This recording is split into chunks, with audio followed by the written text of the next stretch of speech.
I really wish I always got the focus this good, because I'm just like, oh, hello. Now watch, I'm gonna look back at it later and I'm gonna be like, I hate it. Anyway, whatever. Hey there team, Mikki Marvel coming at you with another Project Management for Artists video. Be sure to subscribe to my channel for future videos about project management for artists. In this video, we're going to be talking about after your project. It's kind of funny to me because the video before this was during the project, and I kind of realized how short that video was. But again, that's because I really feel like most of your during the project is just getting the project done and trying to survive that process. But after a project is done, don't you dare just move on to the next project. No, no, no, I see you over there. Don't you do it. I say that because I do it. Instead, let's take a moment. Let's take a breath. Let's think about that project. Let's think about what went right. Let's think about what went wrong. And let's put some stuff in place to help us in the future. Hey there team, I'm Mikki Marvel and I've been a working artist all my life, and now I help other artists promote and monetize their art. I've partnered with my friends at Triangle Artworks to present a series of videos about project management for artists. And in this video, we're going to be talking about what you need to do after any project. I hate it when you finish a project and then people are like, let's do a post-mortem. It's so dark and gloomy. But after you finish the project, there are things that you need to do in order to set yourself up for success in the future. It can be really easy as artists for us to just be like, cool, that happened, and then just move on to the next thing, but you should not do that. The first thing that you should think about is really all the things you thought about in your before section, right? When you think about your intended outcome and your why and your goals, how did that go? Did you meet those goals? Did you reach your intended outcome? Was your why fulfilled? And so this goes into the different assessments that you might use to reflect upon those goals and on that intended outcome. Now, yes, surveys are an option. Surveys can be really, really great, but they may not be perfect for all projects. Sometimes you might just reflect on something by, again, just asking yourself like, did this fulfill me artistically? And then you say to yourself, yes, it did. And you're like, yay, I did it. And that's it. That's your assessment. Boop, boop, boop. You did it. Especially like if you think about like grants, right? Did I get the money? I did. Great. But like big events like festivals and even kind of commissions could be a good example of when a survey might help you. Kind of getting that outsider's perspective, right? Now, if you've ever stopped by my stream, by the way, I stream on Twitch, twitch.tv/MikkiMarvel.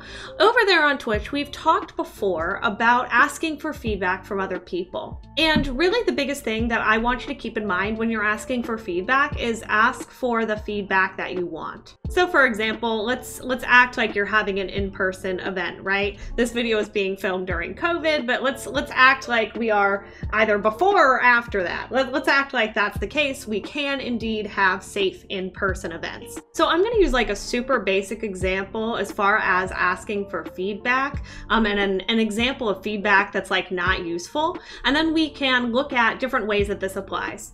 So let's pretend that the only way that you can draw is with this yellow highlighter. That's it. That's the only thing you have. And so you draw an art commission with this yellow highlighter. And then you send a survey to your commissions or to the people that you made that art for. And their piece of feedback is, well, I wish you hadn't used that yellow highlighter. But that was your only option.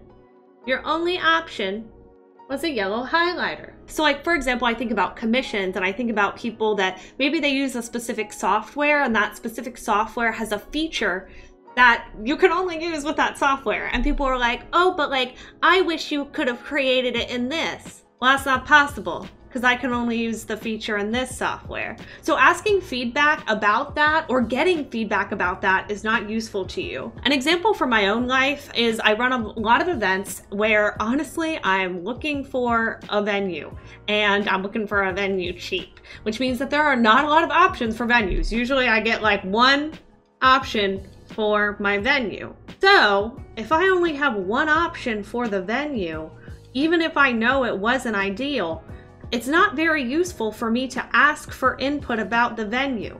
Yeah, I know that it maybe wasn't the best venue, It was also the only venue. And so that's like a really good example for like festivals and events, right? Like if you only have one place that you can do this work at, we don't need to be asking questions about the venue. Also keep in mind things that are like inside your control versus outside your control. I think a lot of times when we think about surveys, we're like, we should get opinions about everything. We should ask them, did they like the art? When actually we don't care if they liked the art because the art was for us, right? We should ask them for opinions about parking, even though we have nothing to do with the parking. We should ask them for opinions about concession stands, even though they went to a McDonald's 2 blocks away, and I don't control McDonald's.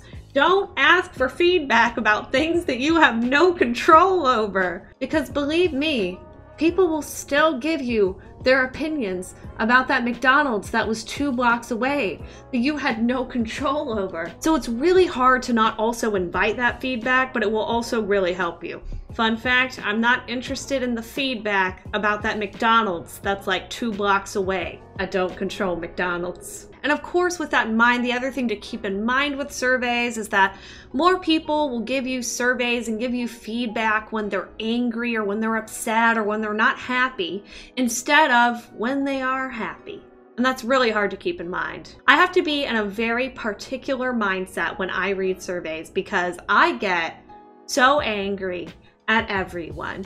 But when you read surveys, are there little things that are in the surveys that can help you improve? So like, for example, gonna go back to art commissions for a second. Maybe you do a survey after every art commission and somebody says, oh, like, I just wish I had had like a clearer set of deadlines of like when I was supposed to tell you what I wanted, when I would get the art back from you, when you would check in with me, and when I had to pay you. That would be a very useful piece of feedback that would be extremely easy to implement in your processes.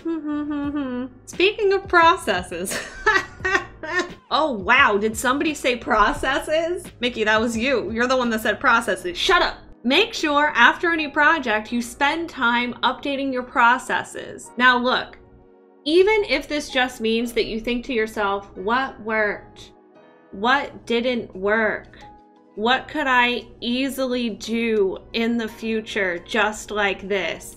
That's great. That's a great starting place. But just taking that moment to kind of like define processes, defining what worked and what didn't work will really help you with any project that you take on in the future. This is, I think, the hardest thing to do after you finish any project is make sure that you take time to thank your audience and focus what you accomplished. What did you accomplish? What did you do? What was your project? What made it so great? Take that time to really honor that. Even just taking a moment and being like, y'all, like we applied for a grant. Y'all, we put on this festival. Y'all, your commission helped me pay rent. It's all great. That's a really great way to like honor this project, honor this experience. And again, it can be really hard to do that because we finish one project and we move on to the next project without taking that time to honor what's happened. So just take a beat. Just take a moment. Remember, you did it. You did the thing. Also make sure that you take a moment to record the fact that that thing happened. I can't tell you how many times I meet with someone or I talk with someone, and look, I also do it too, where I forget what I've accomplished because I've not recorded it anywhere. I've basically started this like really weird resume that is just a list of everything that I do. If I speak on a panel, I write it down. If I am interviewed on a podcast, I just put it in the document. If I make a YouTube video that I think is like a good representation of like a series, hello, like this, I put it in the document. Just so I can remember, that's right, Mikki, like you did these things. Don't forget, you did things. It was awesome. You applied for a grant, whatever. Again, I'm really just trying to think of a way to honor the fact that I accomplished something because I forget the things that I accomplished. I forget it all the time. And I don't want you to forget it. You've accomplished so many things and you should be so proud of those things. I'm proud of you. I'm proud of you. Also, during this survey process, during this assessment process, consider how you used your resources and what worked and what didn't work. So, for example, you know, some of the resources we talked about are people, time and money, right? So did you spend too much money maybe on a venue for an event that could have happened online? Wow, how timely, Mikki. I really like online events. Or could you have used people better? So like, for example, there are some times that I have told people like, oh, I want you like in front of people and I want you like talking to them and welcoming them. And then after an event, I'm like, that's right. They're like so introverted. They could have maybe helped me with paperwork. They love paperwork. Oh, I feel bad. I did not utilize that resource well. And then we also think about time, right? And this goes back to something that we mentioned in the last video where we talked about the fact that we can't do it all.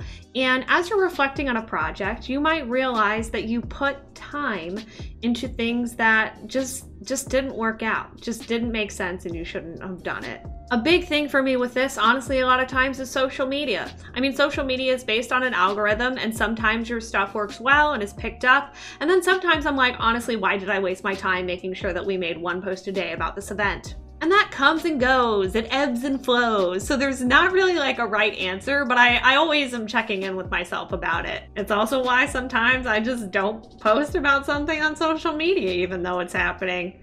Like I should, but is that the best use of my time? So going back to our examples, right? A really good example is I think about like festivals or like big events that have plenty of applications already. And then they're like, okay, we need to keep pushing. We need to keep getting applications, make a social media post every day to get more applications. You have enough applications. You don't need to post on social media anymore about it. You have enough. Focus on something else. Again, that's kind of why I like to check in about how I'm using my resources, really just so I can like better use them in the future, or I can know my flaws, right? Mikki, you always want to spend all of your money on highlighters when really you should spend your money on food for the guests at your event, or whatever it is. I'm just like making something up.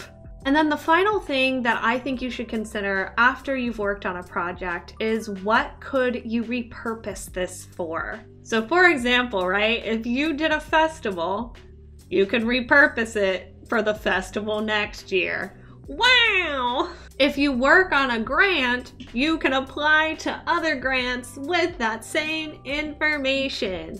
Whoa! If you're doing commissions, you can use all that same information for the next time you do a commission. And even if like you made a piece of art and you made a piece of content, there are different ways that you could repurpose that and use it for other things. So like, for example, let's say that you write a bio for yourself. Yes, you can use that to submit to anything that needs a bio in the future, but you could also make a little video of yourself reading the bio and being like, hi, this is me. I'm just reading my bio and that's all I do for this video. You could make a graphic with your bio on it. Like, the possibilities are endless. And you don't have to do all the things, but just like think through the possibilities of the things and then you'll be like, yeah, I can do that one real fast. Now look, we've been talking a lot, not only in this video, but throughout this series about processes, about analyzing your processes, and then after a project, making your processes better. But I recognize we've not actually looked at a process. And I promise you that was on purpose. Because in the next video, we're going to spend the whole video looking at some processes and looking at how a good process is made and what they should look like, and also just like what works for me with processes so that you can then make your own processes that work for you. So all that to say, thanks so much for joining me for this video about what you need to do after a project is complete. I'll see you in the next video about project management for artists. Bye!